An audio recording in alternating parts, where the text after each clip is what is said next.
Hey, everybody, good day. For me, it's good afternoon, just barely here in Indianapolis. I'm so glad to have you with me live today. So if this is your first time with me live, welcome. If this is your 53rd time with me live, welcome. Either way, I'm so glad that you're here. And if you're watching whatever social channel you might be watching on, if you want to go into the comments there and say hello and mention where you're from. We'll see those and maybe even put you on screen briefly with your comments. We'd love that. And while you're here, whether you choose to do that or not, while you're here, I want you to imagine that you're joining me and the guest that's going to join us in a second for a cup of coffee. Imagine you're having a cup of coffee with a mentor or two. And so if you have questions for either of us, ask them. If you have comments and ideas, share them.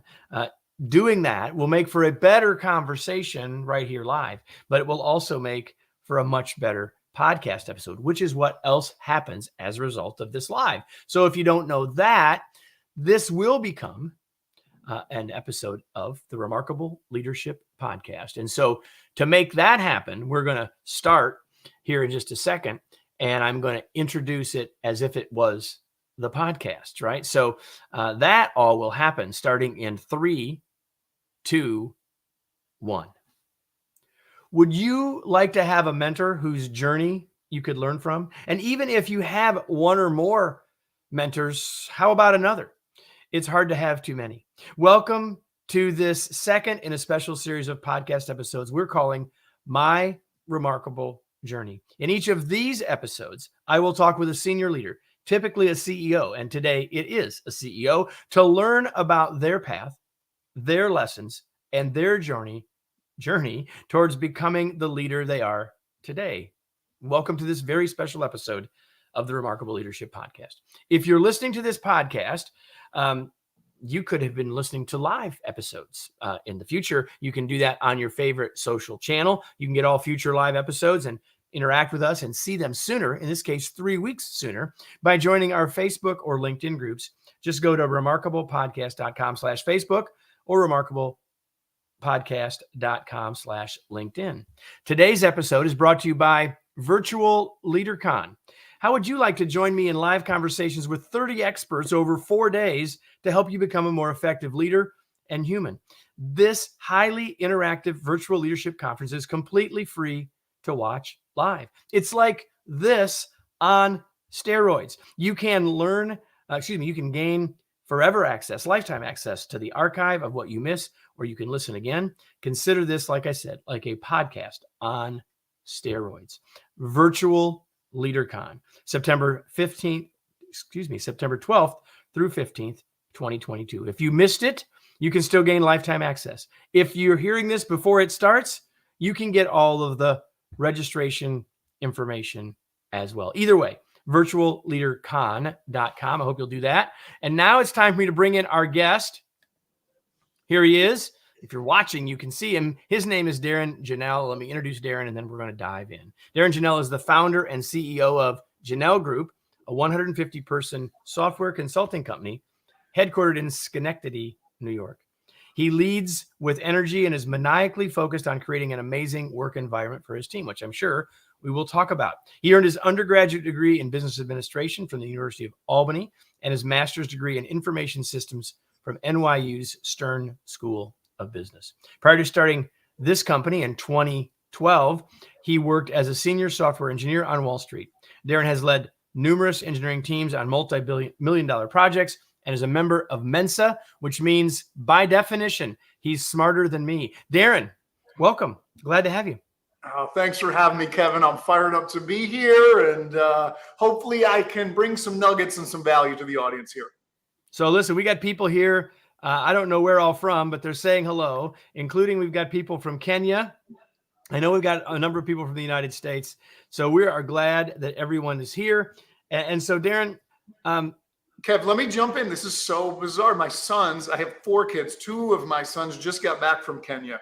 So they had an amazing trip over there. That's so funny that there's a guy on from Kenya. So small world. It's an increasingly small world. Yeah. And things like this platform that, didn't exist when you got into the software business. Certainly didn't exist when I started my business. Anyway, let's sort of start by talking about your first leadership role, whether that was as whether it was as a supervisor or a project manager, project leader. When you think about that first leadership role, what's a lesson that you learned early that's really stuck with you all the while? Yeah, definitely for me, Kevin, my first leadership roles were in sports, in youth sports growing up. I just kind of always was, I think, a natural leader and drawn to that. But then as I got into, my professional career, I can remember, maybe in my 20s getting promoted up to kind of a team leader and just thinking, well, I'm a sports guy. I've been leading teams and been team captain. This is going to be easy for me. And then kind of having a rude awakening of, oh, wow, there's actually, there's an art to this, or there's, a lot of science to this as well as art to it. And boy, was I young and naive, and I did not perform well in my first leadership role. And I got some really tough feedback from the people that I was trying to lead. And so I think that was a big wake up call for me is, all right, just because you think you're a natural leader, maybe you've got some natural talent or something there, but man, you got to put the work in. I got to learn. I got to read books. I got to go back to school. I've got to take my game to the next level if I want to be an effective leader and have an impact on this world. And so that was the big takeaway is I got to put my work in. So you, like me, worked in large organizations and then made the shift to start your own company. So I'm curious. And so when you started, I'm guessing it was you or one or two, three people, and now you've got a large group of folks in your organization. When you think about the various steps on your leadership journey, all the way up through being an owner, being a CEO, like what's something that you're really proud of on that overall journey? Kevin, I think that as you transition, right, from maybe you start as an individual contributor, then you're managing maybe one person or two, and then you kind of move up to building a team. And, there are these different like milestones, certainly your first person you're leading, then maybe when your team gets to around 8 or 10, and then maybe 30 or 40. To me, kind of going up through 30 or 40 people when Jahnel Group was that size, I was still involved in every project. I was working with everybody on a day-to-day basis. I felt like a lot of the classic stuff that I learned applied. As we broke through that milestone and started getting into 40, 50, 60 people where it was, I couldn't have interaction with every single person on the team. We now started to build out a leadership team and be very intentional about scaling that up, right? And I think we navigated that fairly well. Again, made a ton of mistakes and learned a lot along the way. But that's probably the thing I'm the most proud of. Right now, we have a 150-person team. We have 15 people on the leadership team, and it's actually working, right? And I think that the culture hasn't taken a hit. And really to navigate that and kind of build leaders underneath. My brother and I are the co-founders of this company. So to build a leadership team out underneath us, that's the thing we're the most proud of. So you mentioned the word culture. So let's just talk about that for a second. What's your, and we could probably spend the whole conversation on this, and I don't want to do that, but I'd really like to know from your perspective, what are the most important pieces of culture, or what have you learned as a leader about culture? Because that's not natural, right? Even when you're in sports, like we're playing football, we're playing baseball, whatever we're playing, and culture is like another layer. What are you trying to achieve culture-wise, and sort of what is a couple of lessons you might have for us around that? Yeah, Kevin, when we were young, my brother and I playing sports, we were big basketball guys, played hoops in college, and we're very serious about the game. We were lucky enough to be a part of a few really special teams when we were younger. And a special team can be magical, right? That, to me, that's when people are at their best. It's when they're fired up to come in and get after it and go to work. They're willing to sacrifice for each other. They're rooting each other on. There's that special feeling. The number one telltale sign of a special team to me is it's like a magnet, Kevin. it draws people in, right? It's not just the people in the team, it's friends and family, and people come to practice early and they hang out after, and after a big win, everybody goes out together and people just want to be around it, right? And it doesn't have to be a sports team. It could be a startup company, it could be a fraternity, a sorority, a band. There's many different special teams. But so my brother and I were lucky enough to be on a few of those special teams early as young athletes.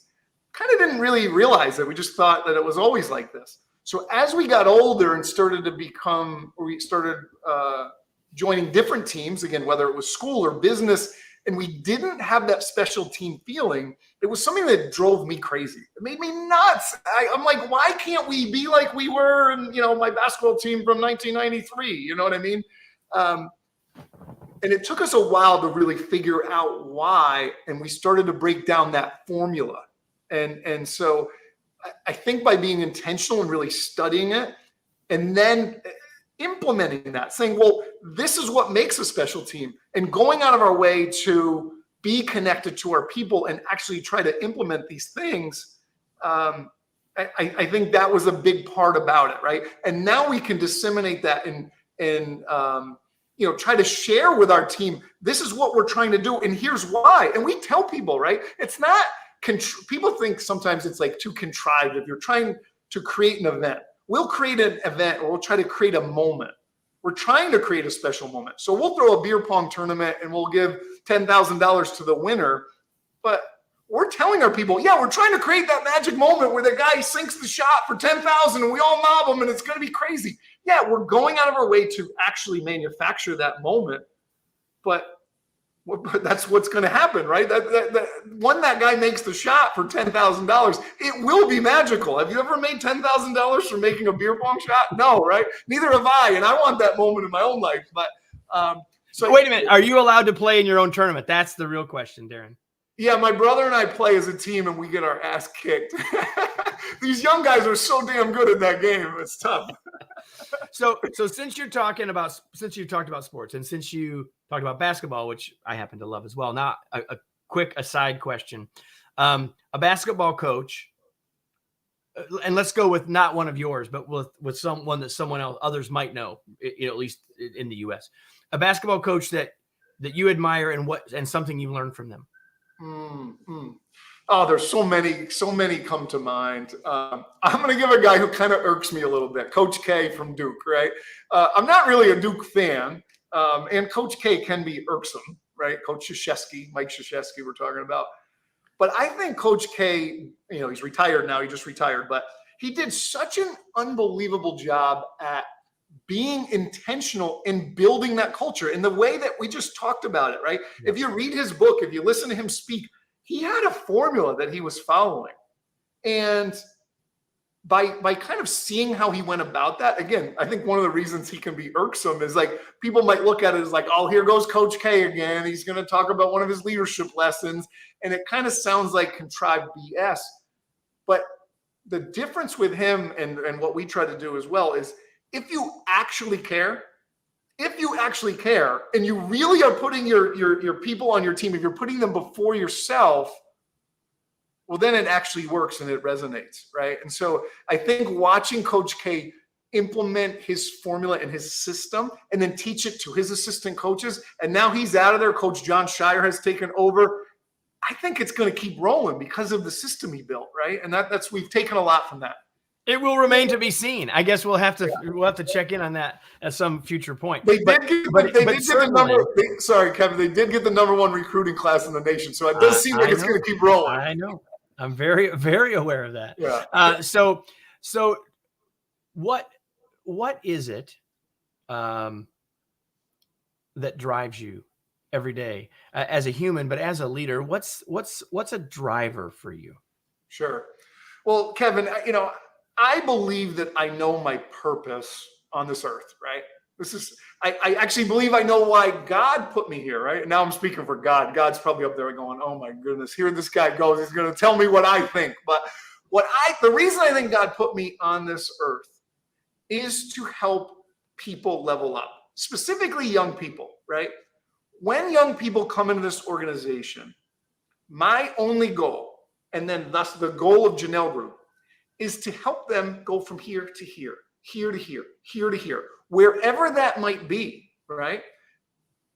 If we come in every day and we just try to help people go up a level and steer their career and their life where they want it to go, then good things will happen. Even if that means, look, this guy's not meant to be a software engineer and we got to help him get a job with someone else that I know. Well, then if we're helping him level up, I go home at the end of the day and I look at that as a win. I look up at the big man upstairs and I say, hey, I'm trying to do what I think my purpose is. And that gets me high. I get so excited and happy when we can help somebody level up, Kevin. And I look at that as a win. So that's what drives me every day. And the more you do that, the more good things are going to happen. So when we think, you mentioned earlier that, one of the things you learned early as a leader is, man, this is harder than I thought. There's more to it than I thought. And yet you mentioned that, in sports that perhaps maybe there were some natural traits. What would you say is your biggest strength as a leader? Or maybe what would your team say is your biggest strength as a leader? Sure.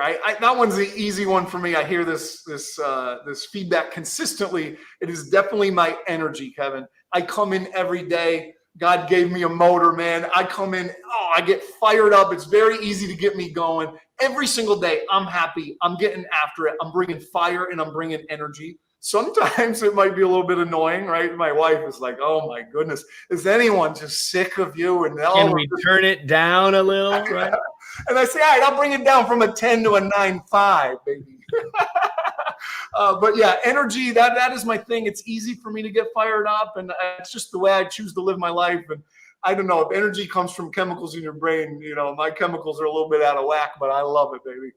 All right, cool. So you also mentioned feedback earlier, and I think it's fair to say that a lot of times when we hear the word feedback, people will think of negative, although you just said the thing you most constantly hear about feedback about yourself is your energy. I'm curious now, as you look over your whole leadership career or journey, what's the most valuable feedback? And whether that doesn't matter whether that's corrective or whether that's positive, what's the most valuable feedback that you've received? I think it goes back to some of those early lessons where I talked about not being such a great leader. In the sports environment, right? If you're on a special team and everybody's all in and they drank the Kool-Aid, you can lead by just working harder, screaming at your teammates, just bringing energy and kind of being like an aggressive, at times, maniacal jerk. You know what I mean? That worked for Michael Jordan, Larry Bird. There's many great leaders who have had success doing that. And that works if you're in that environment. But in a professional setting, when I just brought that rage and that, like, come on, let's go. We're going to work harder. Just do 80 hours. And then kind of it wasn't being received well. I'm just like, well, why aren't these people all in the way they used to be? It's because I didn't care about them in the way, or I hadn't developed that relationship where they saw that I cared about them. I actually did care about them, but I'm just now some guy who's maybe a workaholic and got my work-life balance out of whack, right?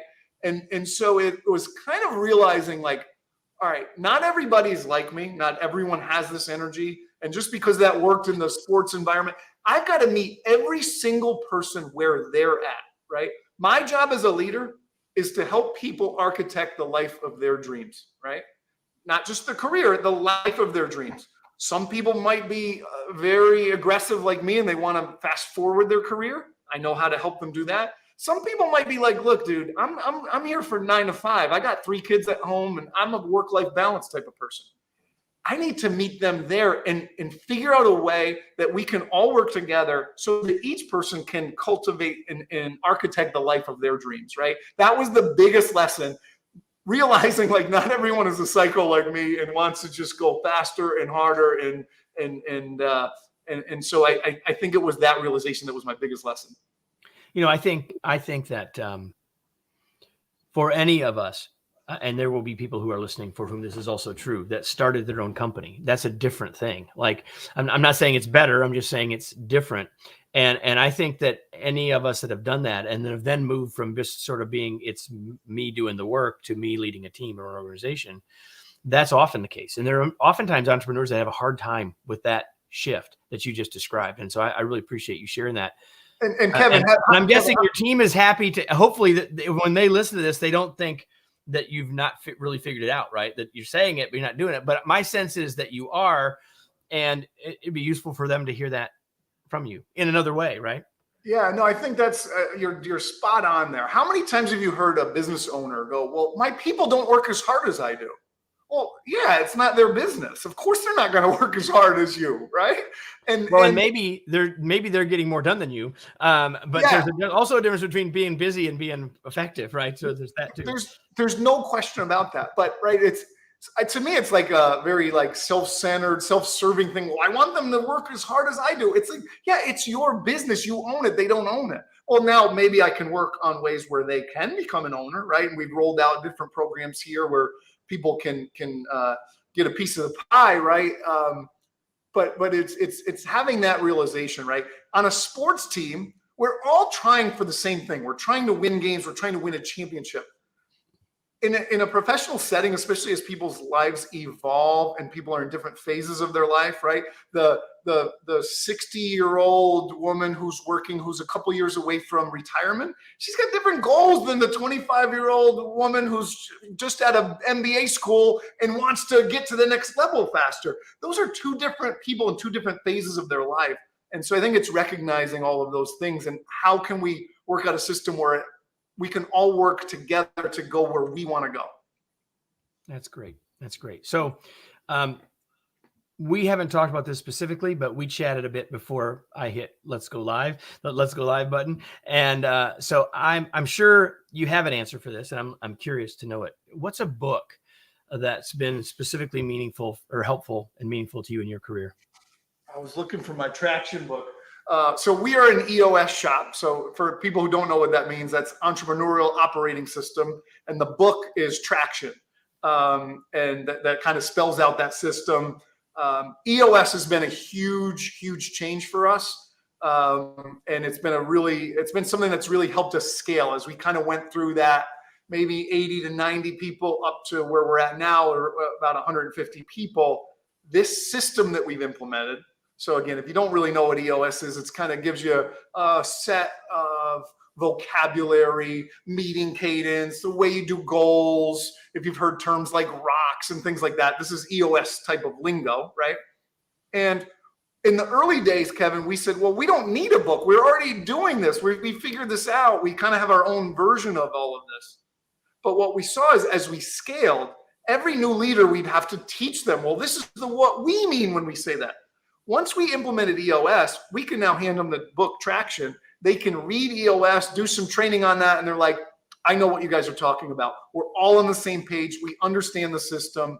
And so Traction has probably been the most impactful book for me as a leader and for our company. And for all of you who are listening, we'll put that in the show notes later. You can go find that at remarkablepodcast.com. And so we hope that you'll check that out. I actually have met the guys who are in the venture capital organization that are a part of that organization of EOS. Wow. So what's something, Darrin, that I didn't ask that maybe you wished I would have? Or stated another way, is there anything else that you'd like to talk about real quick before we wrap up? Hey, let me tell you a cool story about my kid, right? So this isn't really career-wise. This is personal life, but I'm just so proud of my son. And so we have 4 kids, right? I've got 2 birth sons in the middle, 2 adopted kids on the outside. Our oldest is a kid named Gideon. He's adopted from Nigeria. I say adopted. He's not actually officially adopted. He's actually here on a student visa, but he's been with us for 6 years now. He actually has a mom and dad back in Nigeria and 6 siblings. And Gideon's an amazing kid, Kevin. He works his tail off at Jersey Mike's. He's going to college, but in the summers he works at Jersey Mike's. And a few years ago, we're breaking his stones, Kevin. We're saying, G, we call him G. His name's Gideon. We go, G, what are you doing with all your money, man? You're like the richest guy. You're the richest guy in America here. And what are you going to buy a new car? And he goes, actually, I just bought my parents a house. He bought his parents in Nigeria a house with his money he earned from Jersey Mike's by working 60, 70 hours a week. And we just thought that was so cool. The next summer we were breaking his stones again. How are you going to top the house? He bought him 250 chickens and he sent his brother to college in Nigeria. And so I'm so proud of my boy. This has nothing to do with, leadership, but it's a cool story and maybe kind of encourages some people. And, it's something that always gets me motivated. I love that. So, where can we learn more? If people want to get connected with you, or they want to learn more, or they want to know more about your company, maybe they know someone who's a software engineer. Maybe they are a software engineer. Where do you want to point people? How can they get connected with you in the Jahnel Group? Oh, that's great, Kevin. Yeah, we're always hiring. We're always hunting new work. So yeah, if any, I don't really have a major agenda on, coming on this podcast, but feel free to check out our website at jahnelgroup.com. Kevin just put it on the screen there, Jahnel, jahnelgroup.com. And you can check out some of our culture. We've got some of our videos on there. There's a pretty cool highlight video on the main page. And at the end, my brother smashes a sign over my head. So if you want to see me get cracked over the head, WWE style, check out that video, and you can just learn some more about our company. And if you want to hit me up for anything, a project, you're looking for a gig, a smart person who's looking for a great place to land, feel free to hit me up. Or even if you just want free advice, I'm always looking to add value and looking to help. So feel free to check out our website. All right, Jahnel Group, JAHNEL group.com. And now a question for all of you who are listening or watching. It's the question I ask every single episode. It's my favorite 2-word question in the world. Now what?